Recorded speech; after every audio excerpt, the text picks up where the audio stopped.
Saya balik jam 7 nge-live ya. Kemarin sekali jam 5 semua pada bingung.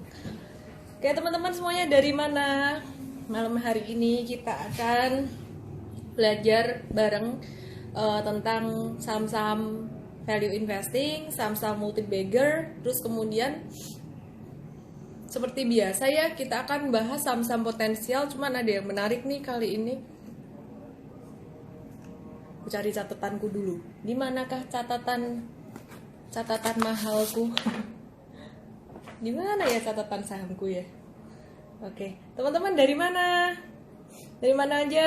Ayo teman-teman, absen dulu.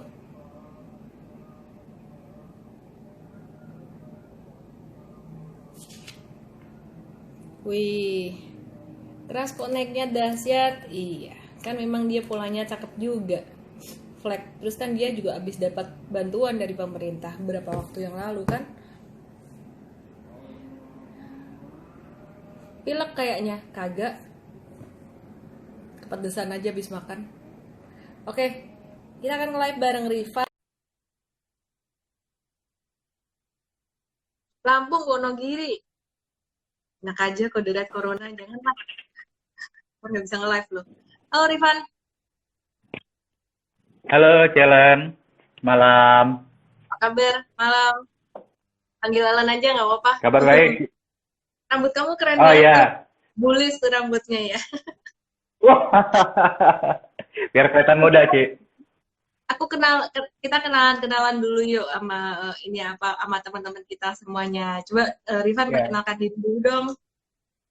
Oh iya, boleh. Oke, selamat malam semuanya. Selamat malam, teman-teman. Perkenalkan, nama saya Rifan Kurniawan. Indonesia Value Investor, aktif di pasar modal kurang lebih dari tahun 2008. Jadi, lebih banyak pendekatannya lebih ke value investing dan fundamental. Kurang lebih seperti itu, Ci. Oke. Oke, bukan finansial tuh lain lagi nih. Finansial tuh sama Melvin mah udah dulu. Mirip kali ya, beda kok. Oh iya. Iya. Oke, jadi Melvin, salah, aduh sampai salah panggil kan, sorry. Rifan, Yes. Rifan, ya jadi kamu lebih suka pakai fundamental gitu ya, pakai apa namanya? Iya, lebih Ya, lebih jatuh cinta sama fundamental. strategi-strateginya apa gitu? Kalau aku strategi sih simple, cari saham-saham yang fundamentalnya bagus dan emang sesuai dengan kriteria gitu ya, yang kalau bisa punya economic mode-nya besar, ya kemudian sahamnya salah harga dan kemudian hold dalam jangka waktu yang cukup panjang gitu. Jadi kalau aku memang lebih ke ke jangka panjang. Menarik banget nih. Aku juga seneng banget tahun ini ya. Tahun 2020 ini banyak banget saham-saham yang potensial untuk jangka panjang dan saya udah mulai menambah lagi nih di portofolio saya nih gitu. Jadi kalau kemarin-kemarin masih menunggu, ini udah mulai tambahan cicilan lagi. Untung cicilan saham bukan cicilan utang. Itu mulai gitu. Oke, sebelum aku bahas tentang aku beli saham apa aja, teman-teman, mirip-mirip dengan IM Trade sahamnya ya. Kalaupun ada yang berbeda, itu karena profil resiko beda. Itu jadi profil resikonya beda gimana? Kalau aku profil resiko tentunya lebih berani dong ya. Berani apa? Lebih berani rugi gitu. Jadi kalau teman-teman yang masih kita benar-benar strict banget gitu ya. Oke, nah Rifan, boleh dong kamu ceritain nih saham-saham apa sih yang kamu lagi suka buat long term investing, dan tentunya teman-teman kita semua kalau bahas saham di sini ini always disclaimer ya, jangan terus kita habis bahas saham langsung besoknya diborong. Wah, ini langsung borong hajar bleh tanpa money management, tanpa manajemen risiko. Nah itu nggak bahaya tuh ya, nggak benar tuh. Jadi kalau Ya, misalnya mau beli pun harus tetap ditata dulu secara keuangan berapa banyak mau beli gitu. Ntar aku bahas dikit juga deh. Oke, seperti ya. biasa nanti di akhir sesi ada hadiah langsung dan juga ada giveaway. Silakan Rifan, kamu suka saham apa aja nih tahun 2020? Oke, jadi kalau 2020 sebenarnya aku lebih suka saham-saham yang defensif sih. Jadi saham-saham defensif artinya adalah saham-saham yang tidak dipengaruhi oleh harga komoditi. Jadi memang tahun 2020 ini saya agak sedikit menjauhi saham-saham komoditas. Ya, karena apa namanya, salah satu faktornya adalah karena pertumbuhan ekonomi yang terlepas dari COVID ya. Jadi terlepas dari COVID kan memang diprediksi apa pertumbuhan ekonomi akan melambat segala macam. Nah, biasanya kalau menurut pengalamanku di saat pertumbuhan ekonomi lagi kurang baik, biasanya harga komoditas akan jeblok juga. Ya, contoh misalkan kayak batu bara, kemudian CPO, itu kan harga-harga komoditas pada jatuh ya. Nah, jadi aku menjauhi yang seperti itu. Nah, kalau ditanya pilihan di tahun 2020 ini, pertama adalah yang saham-saham defensif. Contohnya adalah misalkan perbankan. Nah, kebetulan banget kan di tahun 2020 ini, terutama di bulan-bulan Februari Maret kemarin kan saham-saham bank juga pada jatuh ya. Nah, itu salah satu kesempatan juga buat masuk dan kemudian pegang untuk jangka waktu yang agak panjang seperti itu. Terus kemudian contoh lagi yang kedua, misalkan saham-saham di sektor energi. Nah, saham-saham di sektor energi, misalkan contoh ya, misalkan listrik. Nah, jadi listrik ini kalau menurutku adalah saham-saham yang apa ya bisa dikatakan relatif defensif lah terhadap COVID-19 gitu, dan mau keadaan ekonomi apapun ya tetap membutuhkan listrik gitu. Nah, jadi lebih ke saham-saham defensif di consumer goods misalkan. Nah, consumer goods juga di portfolioku yang core stock ada beli saham-saham yang apa namanya consumer goods gitu. Jadi lebih ke yang defensif untuk tahun 2020 ini. Kalau jalan gimana sih? Jadi kalau untuk investasi jangka panjang memang pilihannya sama ya, kayak yang kamu bilang tadi ya. Yang pertama tuh pasti consumer goods, kemudian yang kedua perbankan. Perbankan ini aku pilih karena dia big caps. Kemudian yang ketiga sigaret itu sebenarnya masih masuk consumer goods ya. Kemudian yang terakhir yang keempat itu telekomunikasi ya. Jadi pilihan sahamnya kalau dulu sih pas jatuh-jatuhnya itu aku ada banyak infoin untuk Unilever, terus ICBP itu sebenarnya pas salah harga. Jadi pas dia berita ini Pine Hill, akuisisi Pine Hill, wah itu Ya. itu borong tuh waktu itu. Ya jadi waktu 7750 kalau teman-teman masih ingat, lah ini untungnya udah lumayan nih teman-teman gitu. Terus kemudian Indofood waktu itu juga sama.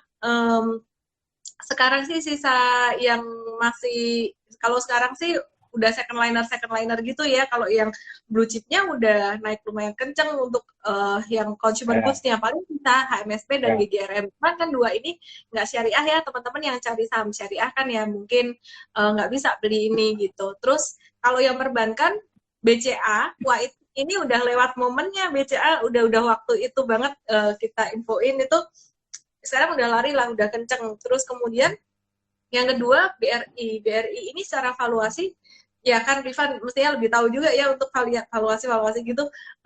Aku lihat sih juga udah nggak terlalu murah ya BRI ya. Nah terus kemudian Bank Mandiri sama BNI. Kalau BNI Bank Mandiri kayaknya sekarang masih lebih terdiskon daripada si BRI. Jadinya ya bisa lah teman-teman kalau yang belum masuk perbankan masuk BNI nggak apa-apa gitu. Nggak usah harus BCA gitu. Ngantrinya lama. Aja Bang capek antri. Udah tinggi juga valuasinya ya. Ini pujian ini. Oke, jadi ya masuk ke prioritas kalau nggak mau ngantri. Ngantri juga sih, tapi duduk ngantrinya. Ngantrinya enak gitu. Oke, terus apalagi ya, kalau itu dari consumer goods dan perbankan, nah kalau telekomunikasi sih buat investasi paling cuma TLKM. Nah itu yang blue chip-nya, sedangkan kalau yang second linernya, ntar deh kita bahas satu-satu.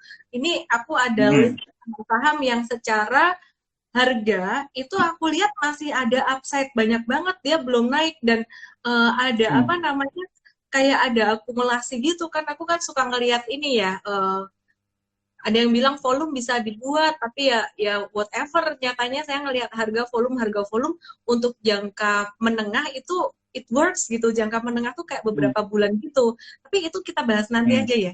Kita ngomongin yang investasi dulu nih gitu. Nah kalau selain yang tadi itu nih ya, saat ini nih menurut Rifan nih ya, yang lagi masih discounted valuasinya apa nih? Nggak harus blue chip. Oke, jadi kalau pertama, kalau dari segi sektor dulu, ya, kalau dari segi sektor, salah satu yang memang sekarang ini lagi valuasi lagi murah gitu ya, itu kalau aku lihat properti.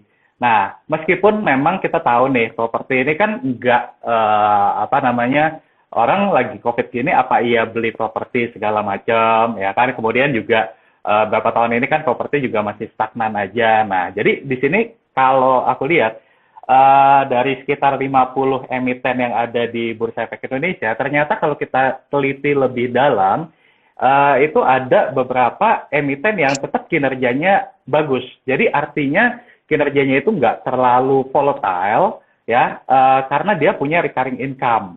Nah, jadi beberapa pilihan yang aku lihat juga cukup oke ya, misalkan kayak Pakuwon Jati, Pewon, kemudian juga apa namanya Jaya Real Property, kemudian juga BSDE. Nah, itu beberapa emiten properti yang secara valuasi murah ya, tapi bukan cuma murah, tapi kinerjanya juga bagus. Nah, salah satu alasan kenapa ketiga emiten ini cukup menarik adalah karena kalau dari segi portfolio pricing-nya, rata-rata mereka menawarkan properti yang bisa dikatakan masih tergolong murah.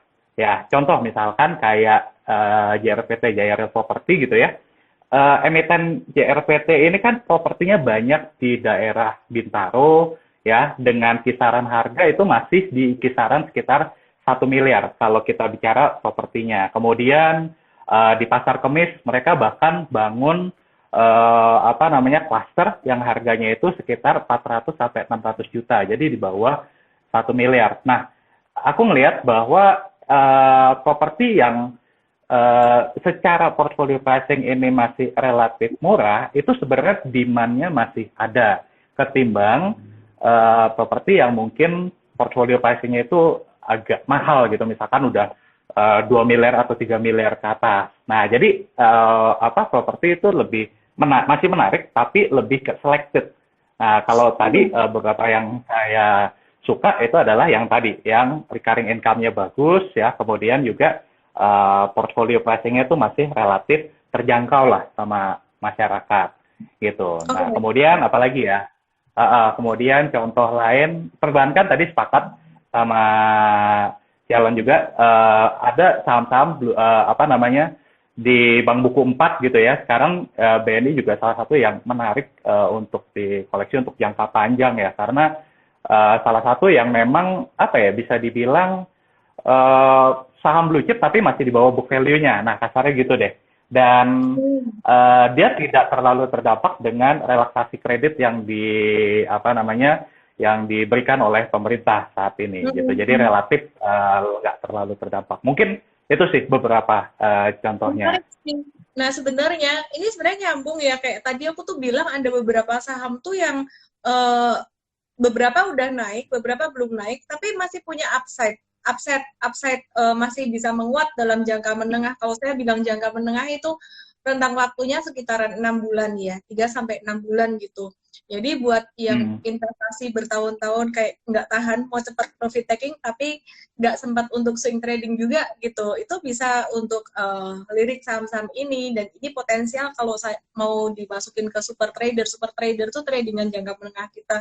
Nah, beberapa saham ini tadi juga nyambung kayak yang dibahas sama Rifan gitu, Pewon sih gitu. Pewon ini kalau aku lihat secara patternnya dia lumayan menarik ya, ada akumulasi gitu. Meskipun saya sebenarnya kalau secara pattern chart itu aku suka banget dengan patternnya si Alam Sutra gitu, Asri gitu ya. Jadi si Asri ini dia starting dari 26 Mei ke belakang itu kayak ada peningkatan transaksi, peningkatan volume. Jadi istilahnya tuh saya melihat indikasi bahwa big money atau institusi itu kok kayaknya mulai tertarik sama si Alam Sutra ini.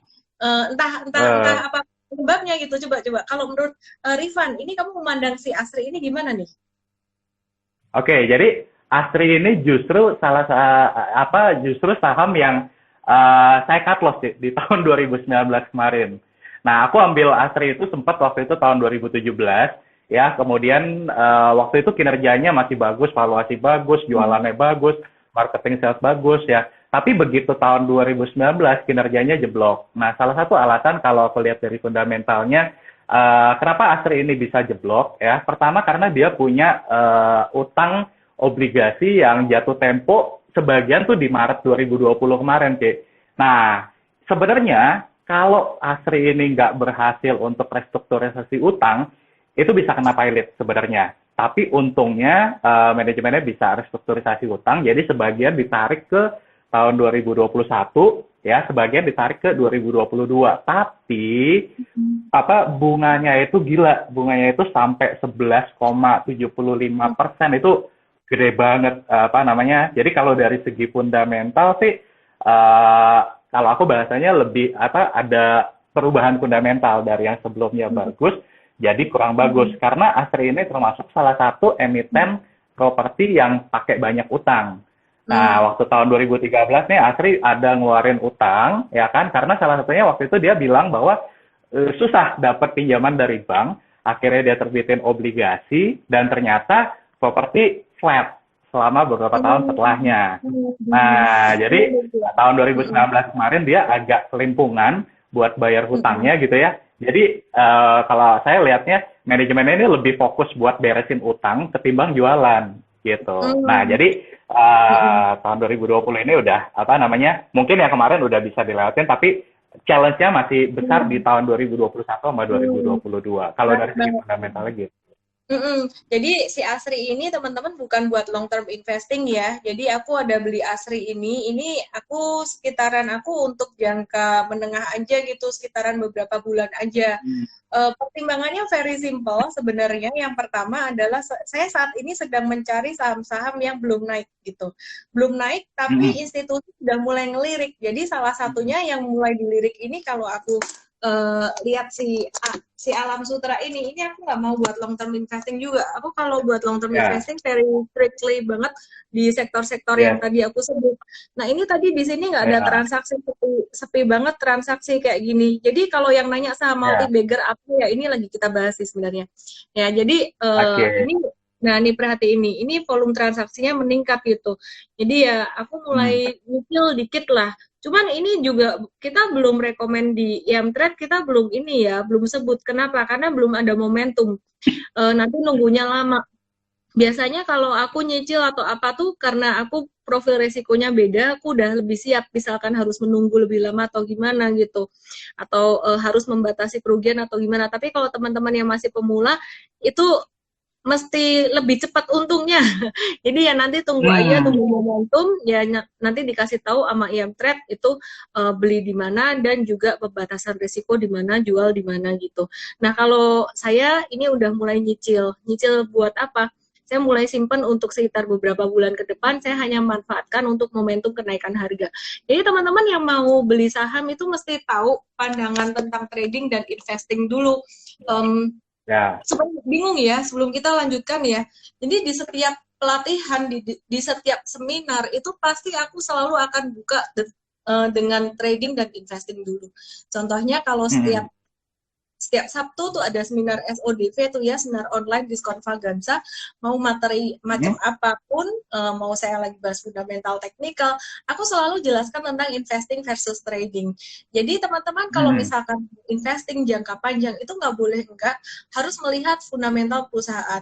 Dari bisnis model, kemudian manajemen, baru kemudian numbers, profitability, dan juga valuation gitu ya.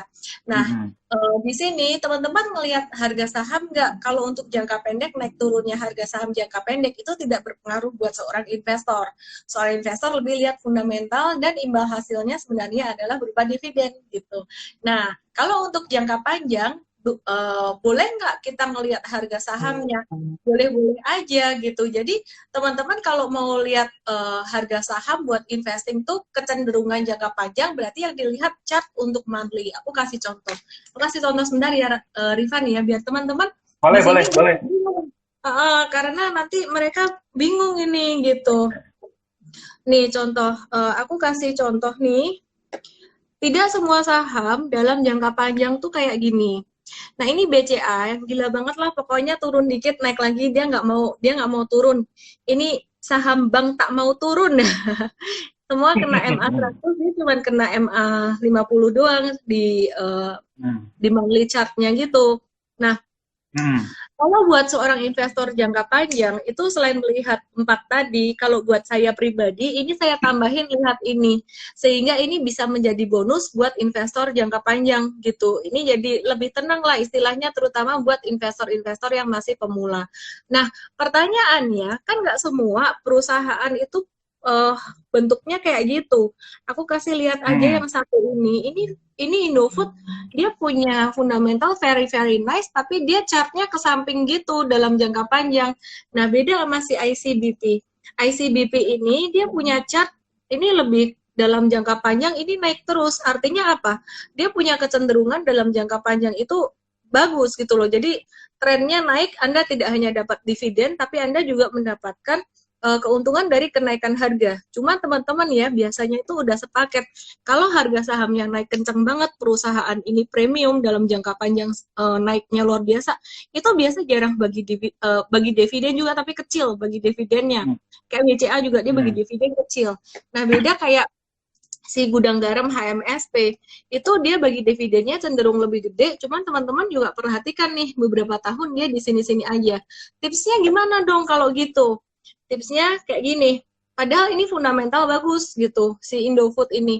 Tipsnya adalah kalau secara teknikal teman-teman kalau melihat monthly chart di sini ya, monthly chart untuk investasi jangka panjang itu dicari support-support secara monthly-nya. Nah, ini dicari support-support monthly-nya. Ini penting banget teman-teman, ilmu malam ini nih sebenarnya ini saya jelaskan di workshop teknikal itu, di workshop sport trader. Nah, Hmm. tanggal 1 sampai 2 nanti sih sebenarnya. Nah, ini detail banget di sini. Ini teman-teman cari di area support-support di sini.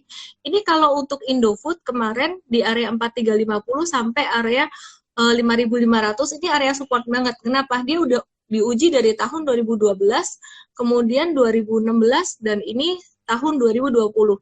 Kesimpulannya selain valuasi kalau untuk di teknikal gini untuk investasi jangka panjang, aku ngeliatin juga dia kena support kuat atau enggak. Nah, itulah pertimbangannya kenapa saya sekarang lagi cari perusahaan-perusahaan yang belum naik sih secara fundamental, Hmm. ya cukup oke gitu, meskipun bukan pilihan untuk investasi. Ini contoh lagi nih, Adikarya. Ya. Adikarya ini nanti kalau fundamentali nanti Koko Rifan yang akan membahas. Jadi ada bagi-bagi ini topik ya. Ini kalau Ya. secara Ya. fundamental si Adi ini bukan pilihan saya untuk berinvestasi juga. Cuman saya melihat dia udah breaking down very very low of support gitu. Ini support yang di area ini dia diuji 3 kali. Tahun 2014, kemudian 2000 ini 2013, kemudian 2015, terus di sini 2018. Nah, sekarang di 2020 dia very very cheap di sini secara teknikal. Jadi aku kalau ngelihat sih Adikarya ini dia bakalan bisa upside-nya sejelek-jeleknya aja di sini. Jadi sekarang tuh teman-teman kalau aku lagi lihat ya, saham tuh lagi banyak banget peluang asalkan mau sabar. Ini market lagi banyak peluang, jangan buat trading TikTok melulu gitu. Ini juga udah Hmm. masuk radar super trader kita. Ini upside 70% dalam 6 bulan itu udah 6 bulan sampai 1 tahun bisa dapat banget lah. 1 tahun itu kalau menurut saya perkiraan saya udah yang paling lama gitu. Ini bisa banget ya. Jadi kalau teman-teman mau simpan sekitar 6 bulan gitu.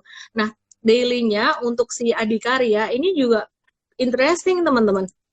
Jadi ini kayak tadi mirip seperti Asri yang saya sebut ya. Ini ada pola akumulasi. Nah, ini aku jelasin di ini juga di seminar online diskon Vaganza. Teman-teman bisa daftar di elodesme.com. Hari ini ditraktir Riva nih. Pakai kode promo RK gratis gitu. Iya. Asik. Atau DM aku RK nama email kemudian WhatsApp kamu gitu.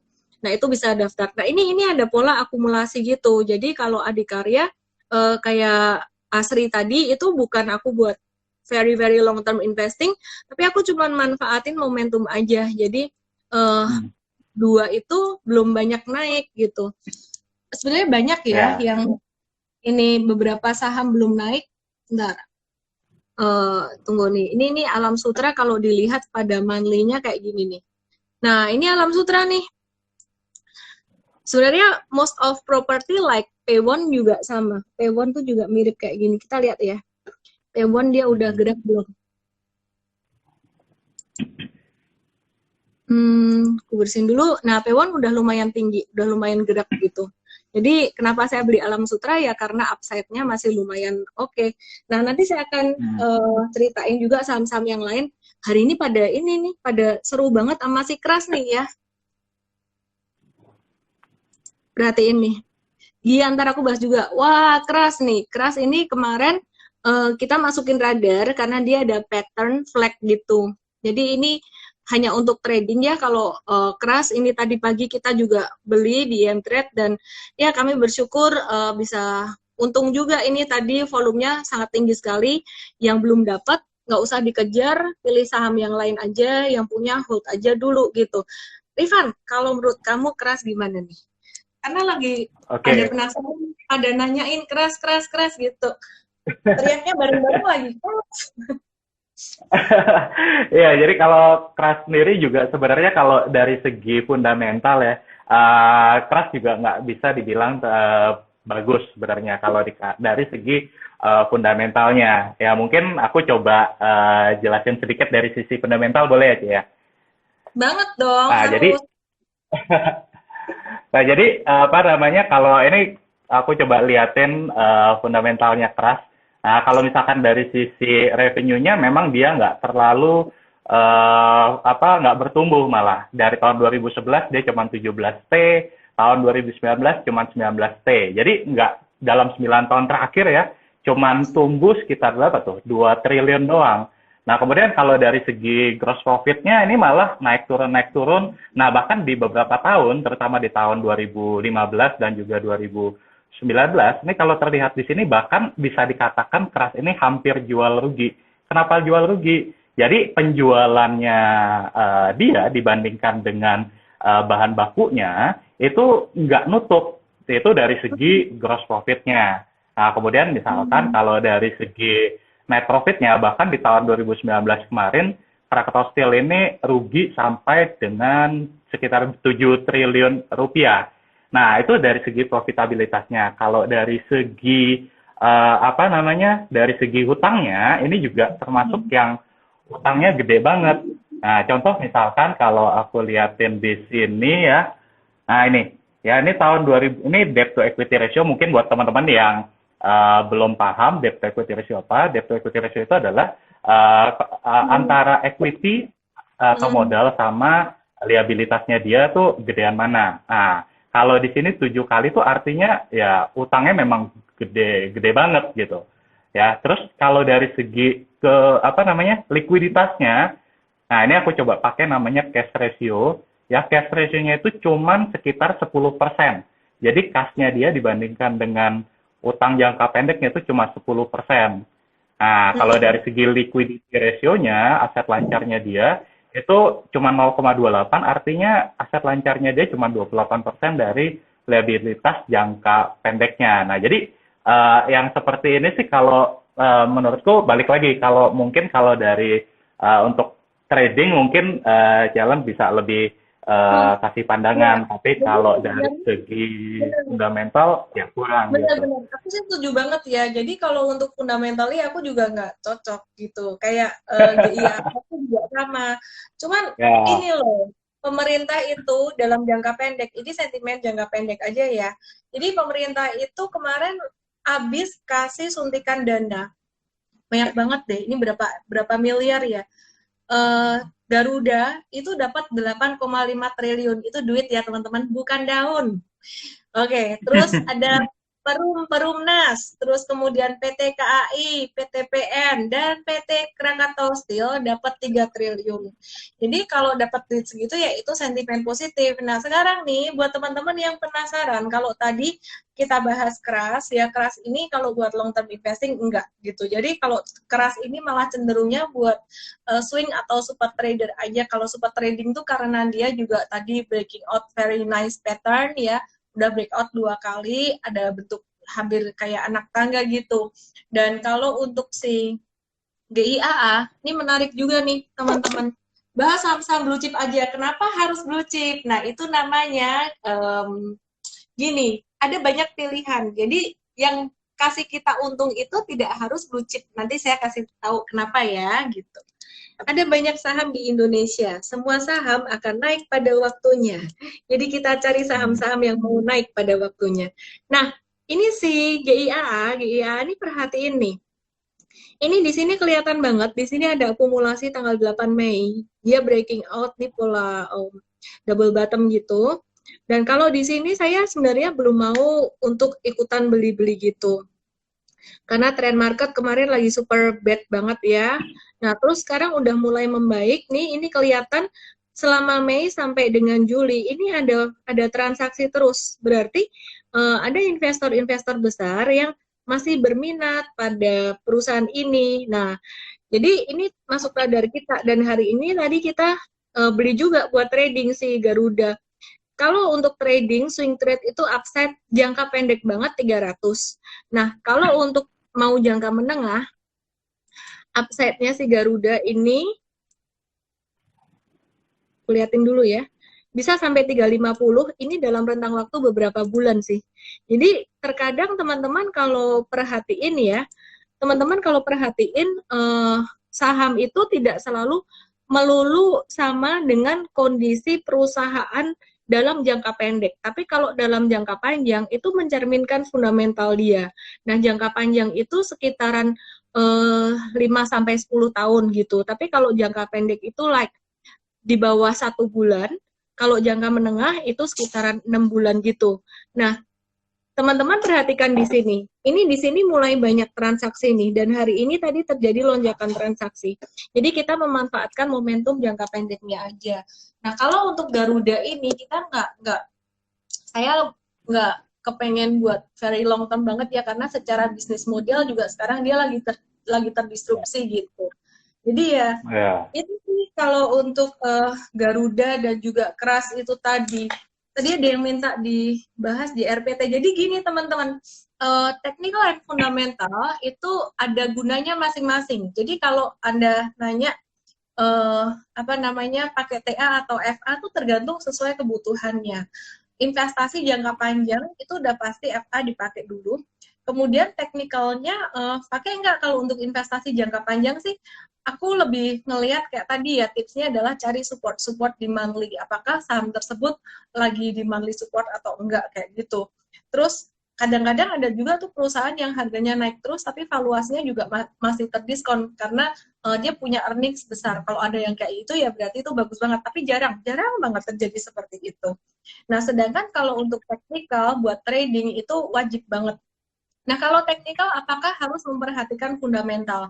Biasa yang aku perhatikan untuk fundamentalnya buat teknikal itu bukan yang fundamental yang dampaknya jangka panjang kayak hutang dan segala macam ya.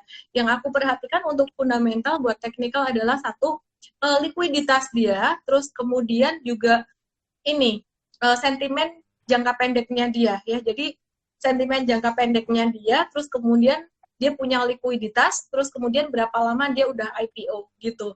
Jadi kalau misalkan buat trading untuk perusahaan-perusahaan yang baru beberapa hari IPO itu juga kita nggak mau gitu.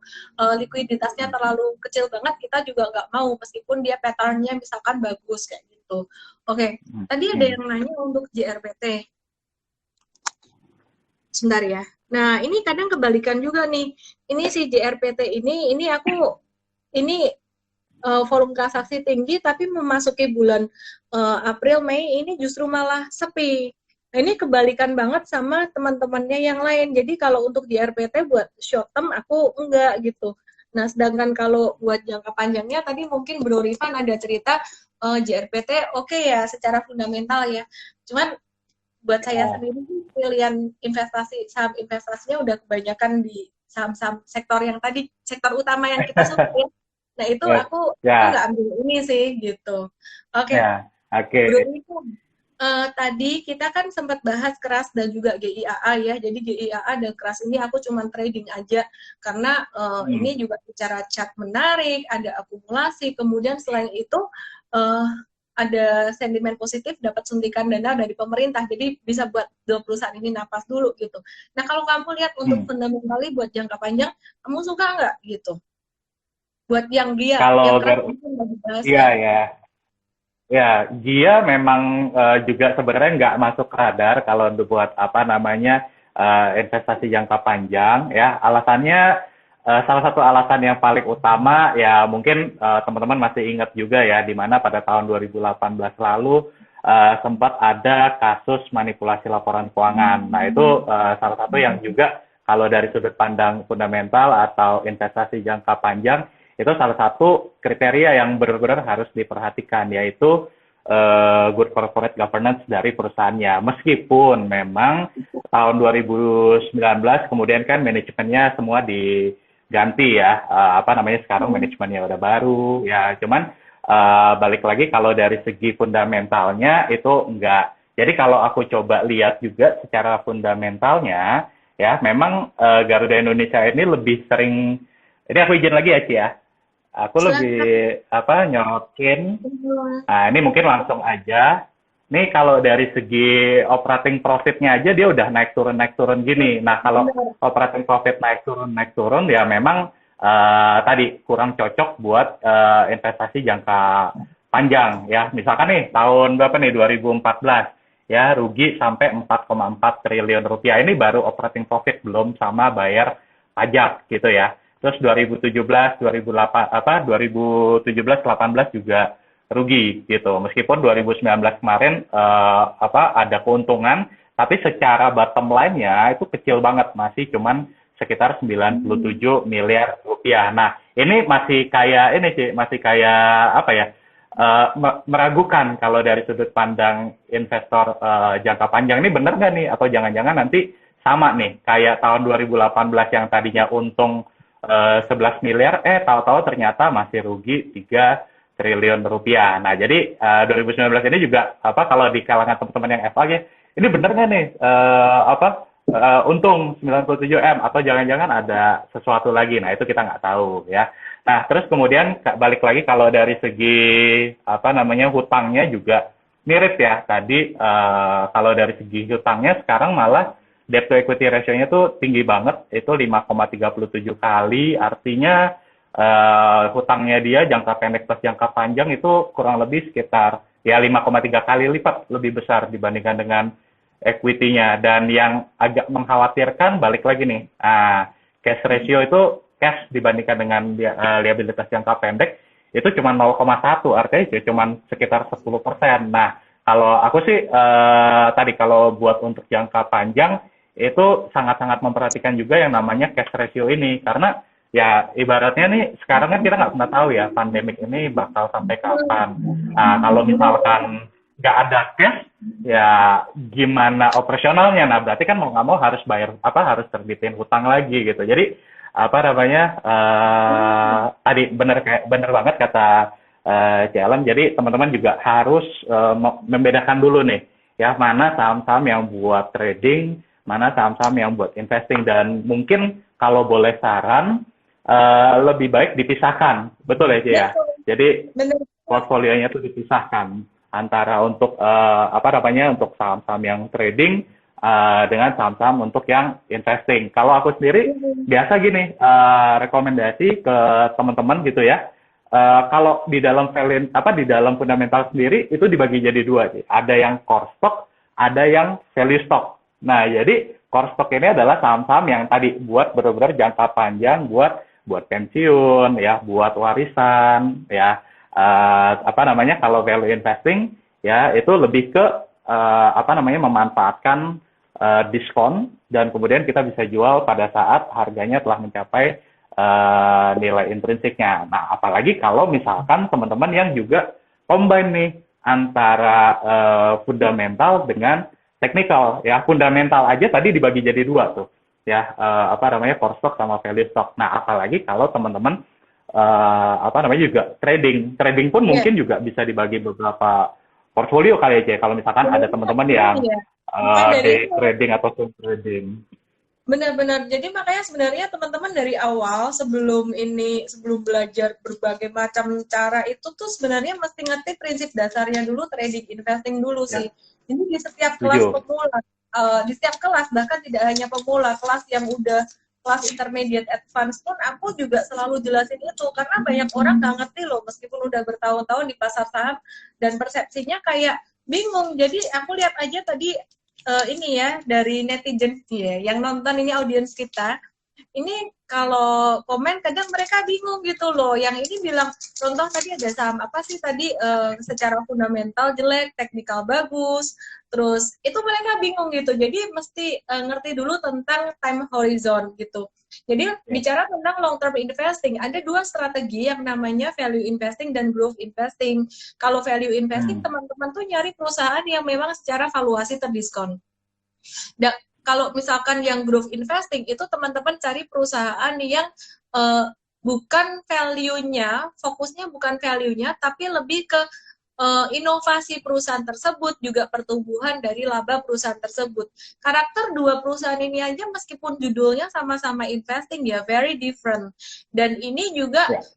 ada tipe investor yang suka growth, ada yang suka value. Contoh ya, kalau untuk investor yang suka growth, dia bakalan suka Cleo tuh. Kenapa? Karena dia punya duit banyak dialokasikan di ini capex gede, dia nggak bagi dividen, kemudian ya dia labanya juga pertumbuhannya tinggi, valuasinya mahal nggak? Mahal. Kalau mahal atau enggak dibandingkan dengan perusahaan-perusahaan second liner sejenis, termasuk lumayan mahal gitu ya. Tapi sekali lagi itu kita memandang dari kacamata growth investor yang mengharapkan imbal hasil dari pertumbuhan yang sustainable, pertumbuhan yang masif gitu. Tapi kalau value investing ini lebih ke karakter orang-orang yang investasinya lebih konservatif gitu.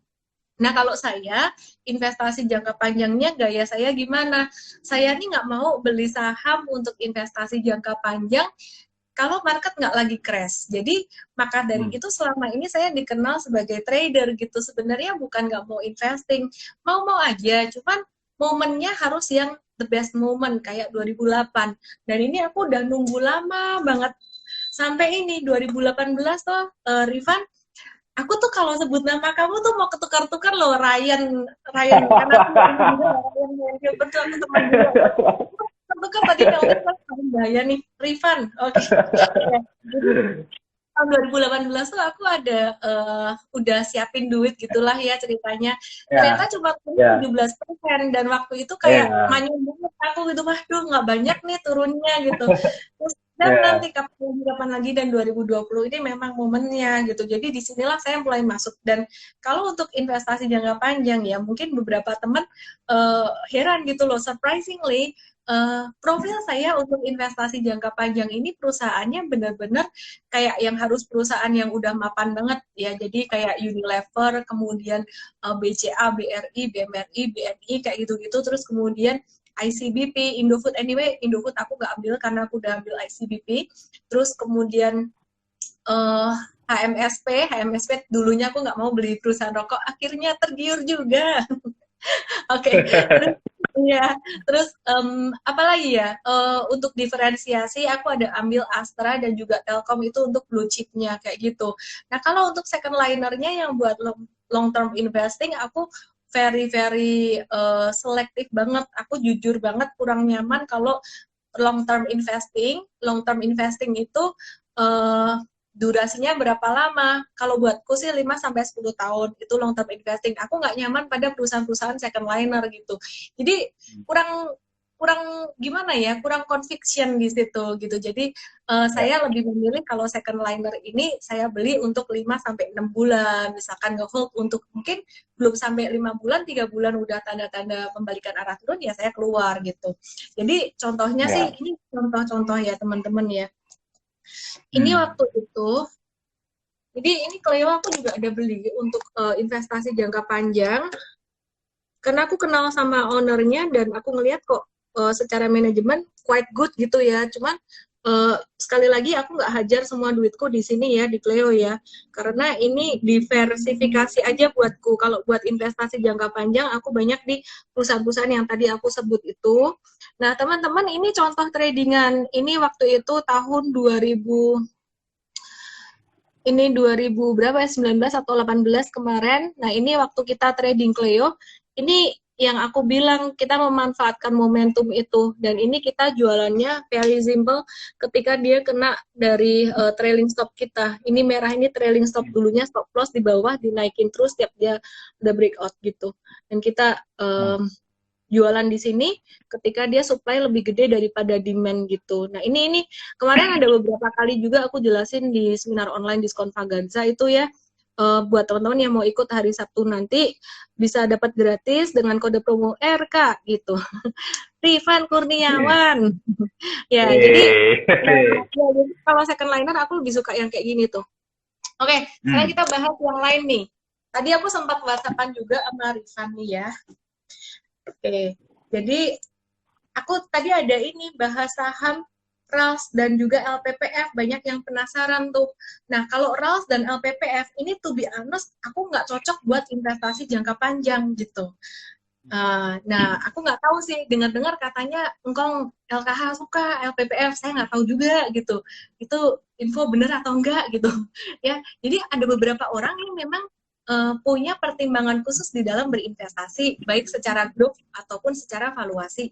Cuman kalau saya lihat bisnis modelnya si RALS dan LPPF ini saya kurang cocok untuk investasi jangka panjang. Tapi yang menarik, si RALS dan FPPF ini ada peningkatan transaksi loh. Jadi peningkatan aktivitas transaksi itu dari bulan akhir Maret kemarin sampai sekarang ya itu mulai aktif gitu. Jadi memang kita juga belum beli di Mtrade, juga belum beli, tapi udah mulai masuk radar gitu. Jadi RALS dan juga LPPF ini udah masuk radarnya si Mtrade gitu. Jadi kita udah pantengin banget, udah pasang ini set alarm gitu, nanti kalau misalkan ada momentum kita langsung masuk gitu. Nah ini nih teman-teman, aku kasih lihat teknikalnya ntar aja ya. Kita tanya dulu, Koko Rifan, gimana RALS dan LPPF? Oke, pertama mungkin RALS dulu ya. Kalau RALS sendiri sebenarnya kalau dari segi fundamental, ini termasuk salah satu perusahaan yang lagi growing. Ya, terlepas dari adanya COVID-19. Jadi, buat teman-teman ketahui, kalau kita bicara RALS Ramayana, mungkin yang ada di otak kita kan, oh, Ramayana adalah segmen yang menjual pakaian, menjual pakaian untuk segmen menengah dan menengah ke bawah. Itu yang mungkin selama ini kita kenal. Jadi, image-nya itu masih lekat menengah ke bawah. Tapi sejak tahun 2017, manajemen ini melakukan inovasi. Inovasinya di sini adalah mereka bikin yang namanya adalah Ramayana Prime. Nah, Ramayana Prime ini teman-teman, aku turn off komen dulu ya, karena aku mau fokus sama Koko Rifan dan supaya wajah Koko Rifan kelihatan. Oke, maaf ya teman-teman. Go ahead, ntar aku nyalain lagi. Oke, nah, jadi sejak tahun 2017 si Ramayana ini dia melakukan inovasi, teman-teman. Ya, jadi dia bikin namanya adalah Ramayana Prime. Nah, Ramayana Prime ini tujuannya adalah dia mau menghajar segmen menengah dan segmen menengah ke atas. Nah, jadi dari tahun 2017 kemudian sampai 2018 sampai 2019 ini sebenarnya kalau dilihat itu ada peningkatan kinerja yang cukup signifikan. Contoh misalkan kalau dari tahun 2011 sampai 2017, rata-rata profitnya RALS ini cuma di angka sekitar 400 miliar, tapi begitu di tahun 2018 dia bisa dapat 587 miliar, dan di tahun 2019 dia bisa dapat 648 miliar. Jadi lumayan tuh, dari 400 miliar ke 648 miliar dalam waktu 2 tahun, itu kan udah 50% dalam waktu 2 tahun. Ya, karena kalau dilihat secara fundamental, growing-nya dari mana? Growing-nya adalah ternyata dari si Ramayana Prime tadi, gitu. Kalau dari segi hutangnya juga perusahaan ini bukan termasuk perusahaan yang doyan hutang. ya. Jadi kalau kita lihat dari sisi tadi misalkan ya debt to equity ratio-nya itu cuman 0,36 sekarang.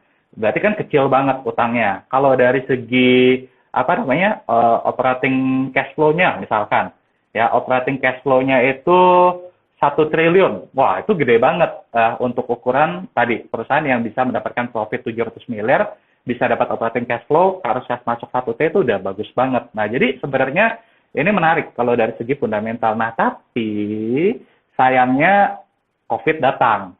Nah, Nah, itu COVID dia tuh. datang akhirnya Berarti modal dia terdisrupsi kan ya?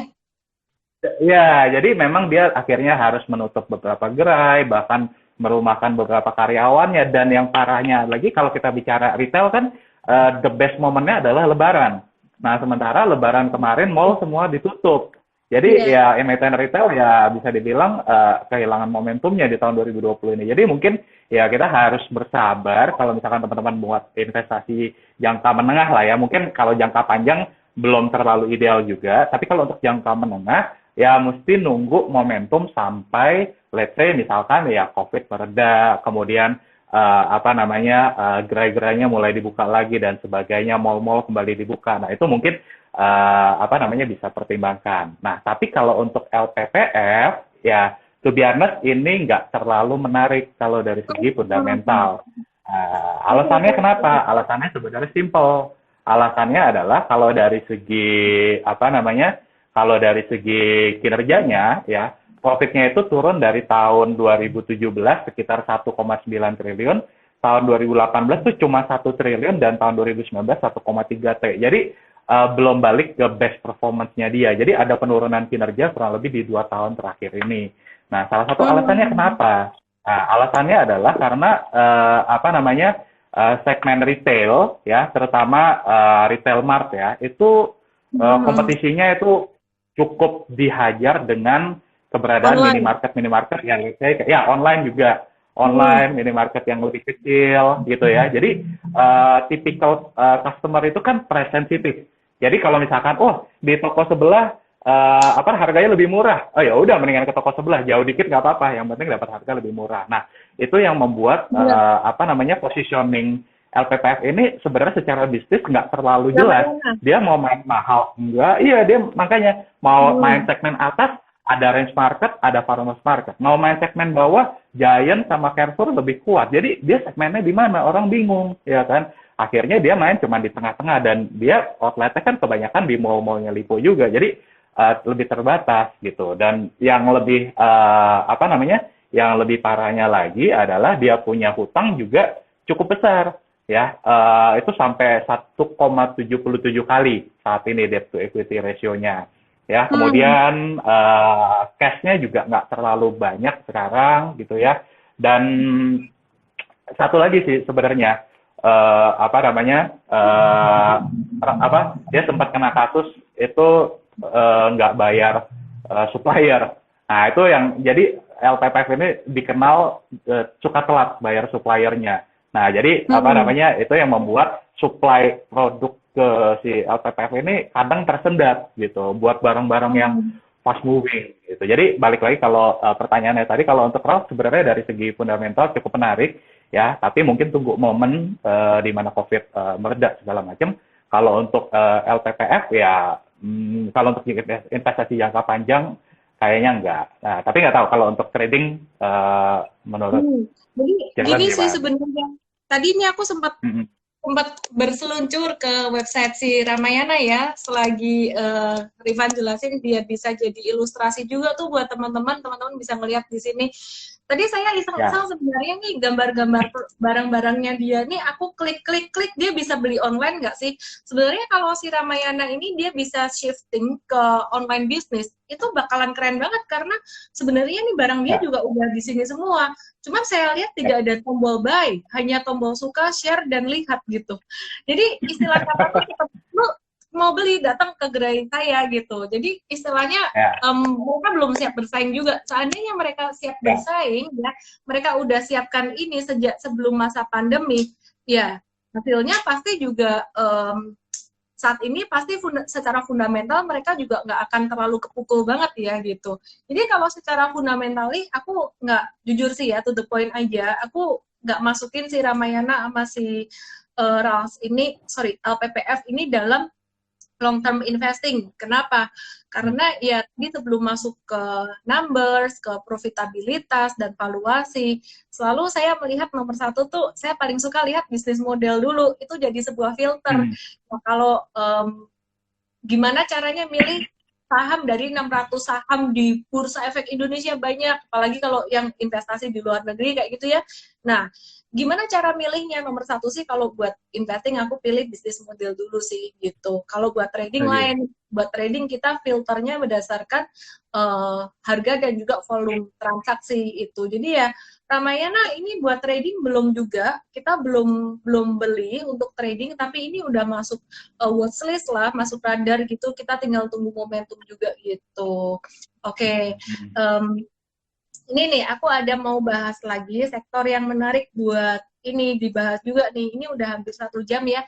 Sebenarnya Instagram aku ini bisa lebih dari 1 jam. Mau dibablasin sampai 3 jam juga bisa gitu ya. Cuman kita coba ini sampai 1 jam dulu aja biar teman-teman juga ini nggak bosan gitu ya. Oke. Tadi kita mau bahas saham-saham sektor konstruksi ya. Oke nih, aku menemukan beberapa saham menarik di satu sektor yaitu konstruksi. Aku lihat saham Adikarya ini, dia masih ada upside untuk jangka menengah. Terus kemudian WSKT. Ya, jadi ini nanti bakalan beberapa udah dibeli di Mtrade, udah ada beberapa, cuman saya nggak hafal ya. Saya nggak hafal. Adikarya, WSKT, terus WIKA, ada yang udah dibeli, ada yang belum. Terus kemudian WSBP, ya, jadi konstruksi dan juga properti sebenarnya mirip-mirip, nyambung-nyambung ya. Terus kemudian satu lagi WTON, Weton. Nah, yang belum naik sama sekali itu si Adikarya. Nah, teman-teman, ini masuk watchlist nih. Mtrade udah ada beli beberapa dari saham-saham ini. Kalau Mtrade sih masukin ini buat portofolio swing. Beberapa kita mulai pilih-pilih untuk masukin ke super. Jadi kita udah mulai portofolio super trader ini mulai ada isinya. Kemarin pas waktu bearish banget itu kita nggak ada sama sekali, sempat berhenti beberapa bulan untuk yang super trader. Kita nge-swing terus kemarin. Nah, kalau untuk saham-saham konstruksi ini kalau aku lihat polanya menarik banget dari Mei akhir itu, hari pekan terakhir dari bulan Maret, sorry bukan Mei, Maret ya. Ini aku kasih lihat gambarnya ya biar kelihatan ya teman-teman.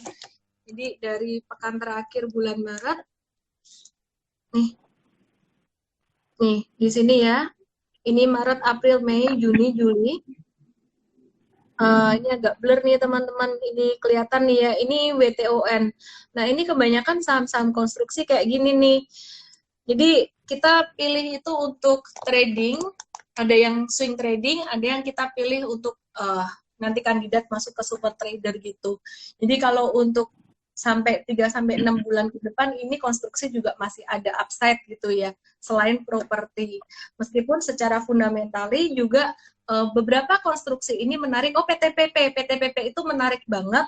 Dia dapat proyek di Batang, pembangunan kawasan industri terpadu di Batang ya. Jadi memang mungkin profitnya belum dirasakan saat ini, tapi sentimen positifnya itu udah muncul beberapa waktu yang lalu, dan itu juga yang mendorong si PTPP ini untuk mendapatkan satu sentimen bagus gitu. Jadi harga sahamnya bisa melejit naik, dan patternnya very very interesting banget ya. Jadi dari situ mungkin investor-investor besar juga melihat bahwa ini berarti ada satu project gede nih. Oke. Nah itu lumayan bagus juga. Jadi konstruksi tadi mostly masih oke semua, bisa masuk radar. Dan yang terakhir nanti saya akan bahas untuk ayam-ayaman lah, ayam-ayaman. Untuk konstruksi, Bro Rizan gimana Bro? Kamu suka enggak? Kalau untuk kita kalau konstruksi, Oke, go ahead. Oke, kalau untuk, sorry tadi sempat agak keputus, Ci. Jadi apa konstruksi ya, Ci ya? Iya, jadi kalau aku lihat konstruksi ini, aku ngelihat mulai beberapa institusi gede tuh mulai kumpulin untuk konstruksi, mulai ada peningkatan Oke, transaksi gitu. Jadi aku suka untuk oke, dia untuk jangka pendek, jangka menengah tuh aku suka, tapi long term investing aku nggak gitu suka dengan bisnis model dia gitu. Terus kadang kan ya. konstruksi juga beberapa flow-nya agak terhambat ya untuk cash flow-nya gitu, agak kurang bagus Mm-mm. gitu. Ya, jadi kalau konstruksi, kalau untuk Sorry, investasi jangka panjang, kalau uh-huh. untuk investasi jangka panjang, itu aku lebih suka konstruksi yang sebenarnya dia lebih ke arah konstruksi swasta. Jadi kalau kita bicara konstruksi kan ada konstruksi BUMN, ada konstruksi swasta. Nah, kalau untuk konstruksi BUMN di tahun 2020 ini, kalau dari sisi fundamental, itu banyak banget challenge-nya.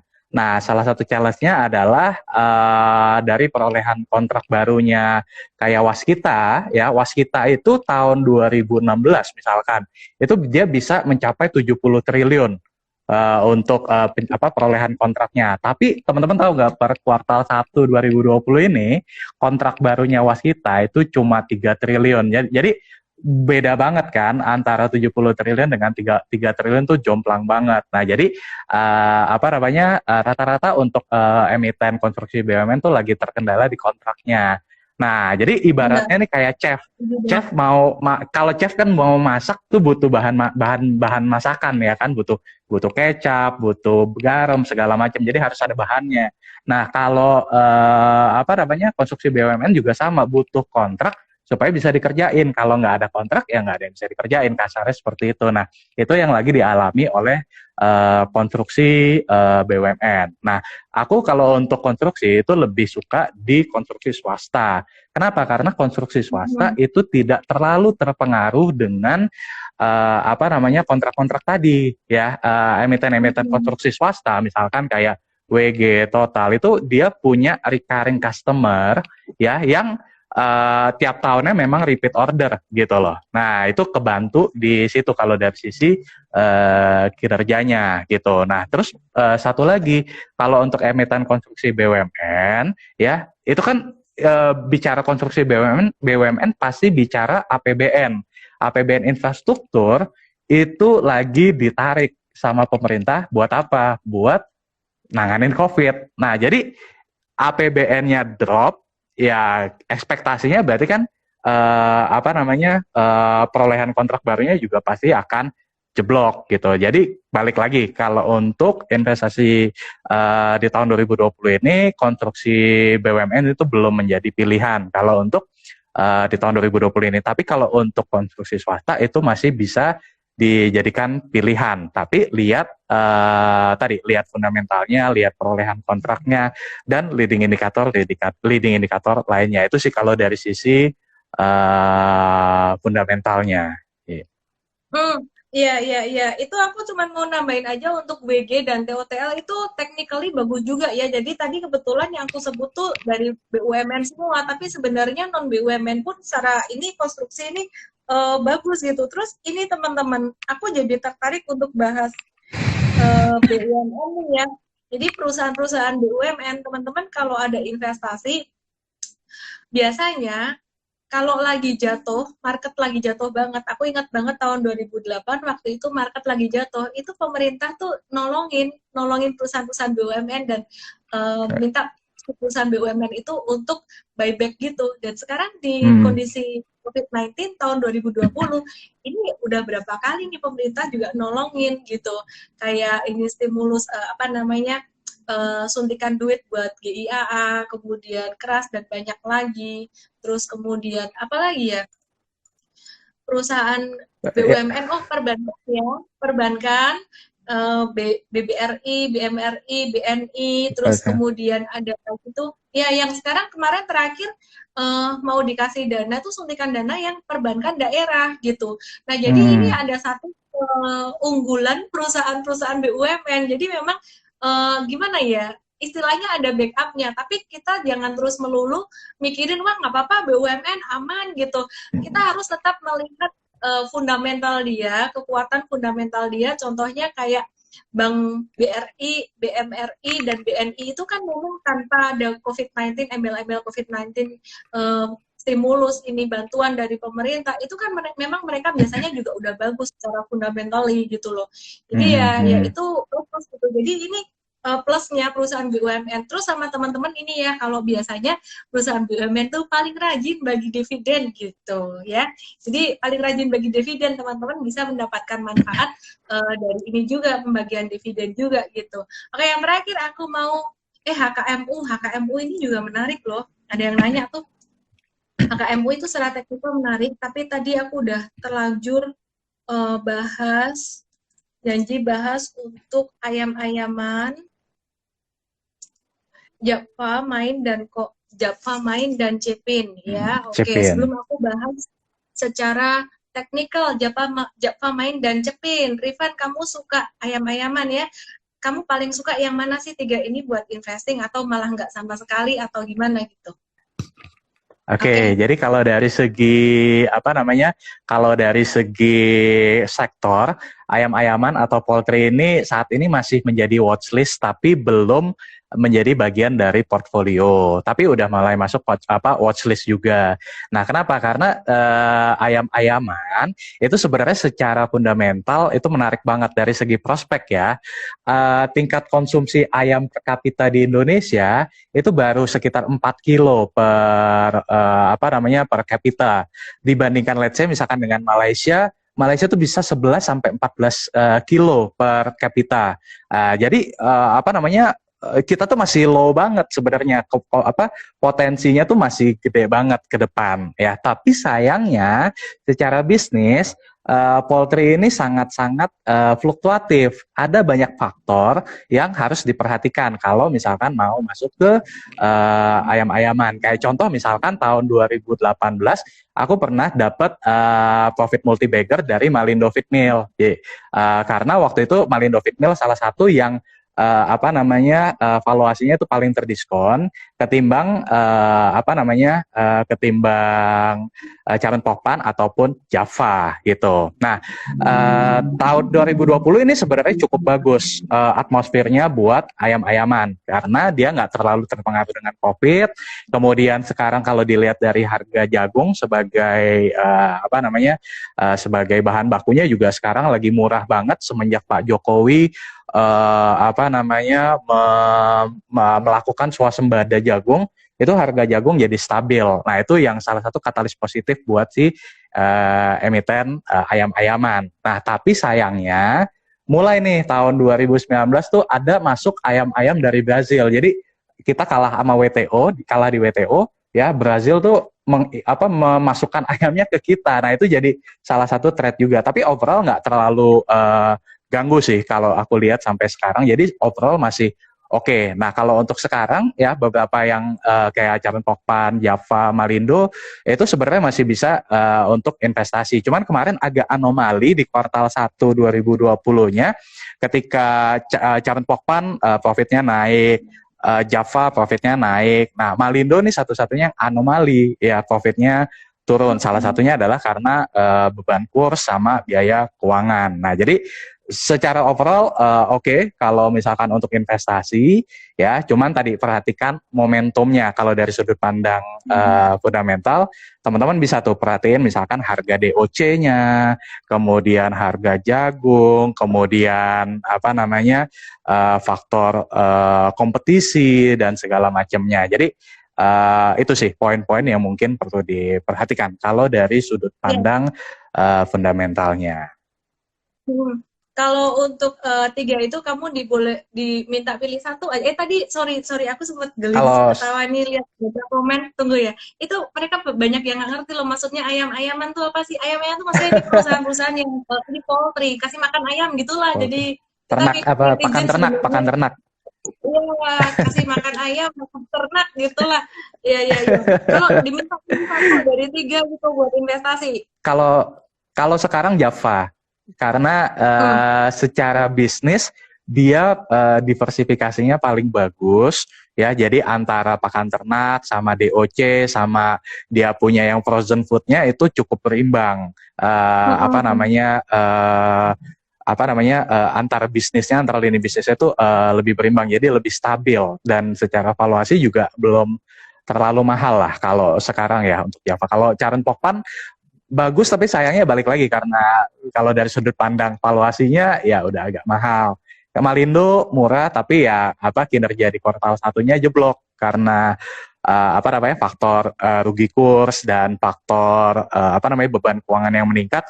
Jadi mungkin agak risiko kalau misalkan untuk investasi. So paling so far sih Java sih kalau dari segi fundamentalnya. Oke, aku akan bahas dari technically ya teman-teman ya. Ini adalah Malindo Feed Mill.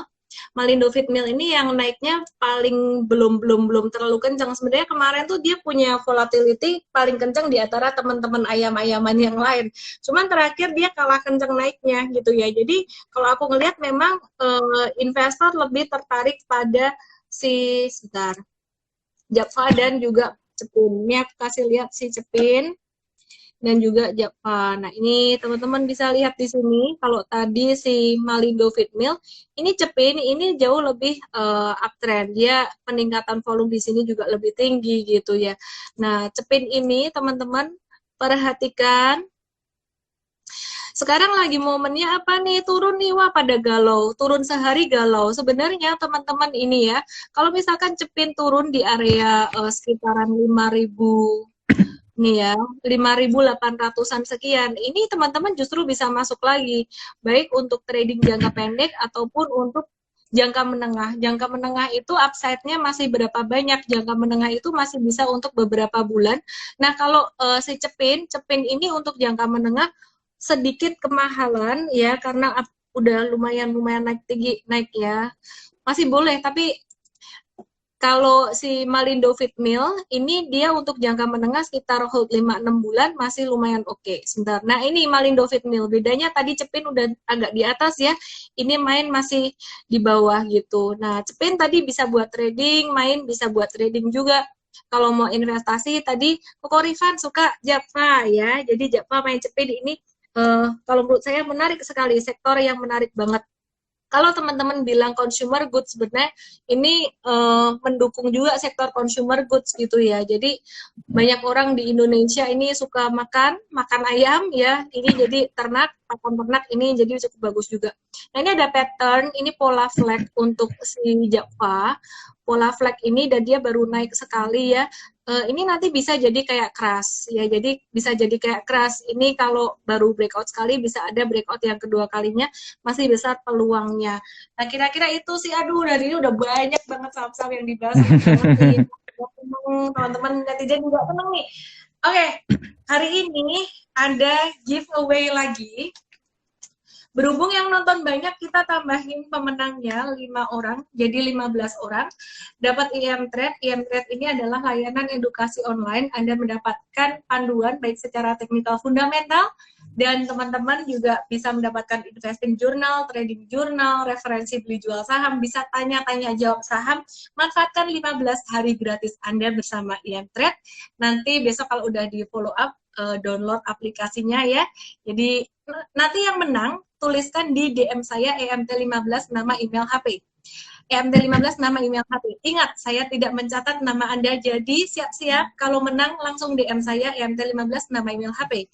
Hadiah langsung Sinar Online Diskon Vagansa. Kalau kamu nggak bisa masuk ke URL itu, bisa DM saya juga. Kalau khusus untuk hadiah langsung aja ketik RK nama email HP. RK nama email HP itu dapat seminar hari Sabtu nanti. Nah, thank you dulu dong ke ini Koko Rifan. Aduh, bahaya nih. Mesti lebih sering live, C. Iya.